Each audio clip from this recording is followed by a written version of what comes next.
Hello from Tucson. I figured this was a great place to talk about water. So there's a lot of conversations out there about water being the only resource that really matters and water wars in the future. And, to a degree, there's something to this.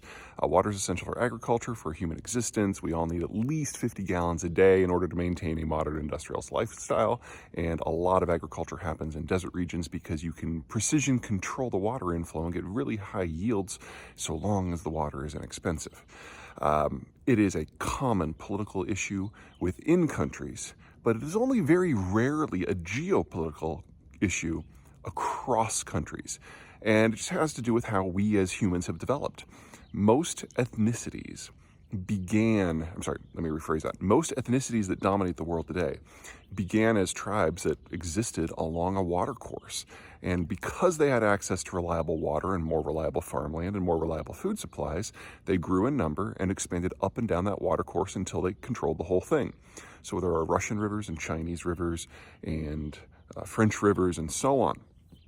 That means that for most rivers and for most peoples, the water course and the ethnicity are intimately tied. There are very, very few places in the world where this is not the case and where a water course is shared. Now, of course, those are important. The biggest one in Europe, of course, is the Danube, which starts in Germany, goes through Hungary and Serbia and Romania and Bulgaria on its way to the Black Sea. But that's not one that's really geopolitically tricky outside of trade because the whole region gets more than enough rain to support agriculture without irrigation. It gets a little bit more dicey when you're talking about the Nile because it starts in Ethiopia, goes through Sudan.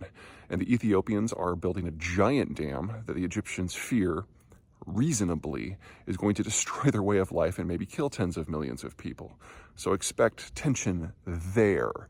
But that sort of tension, or in Central Asia, is limited because most of these water courses are internal political and economic resources. So all the strife you can look forward to happening within your country as opposed to with a neighbor. Until next time, and another Vista.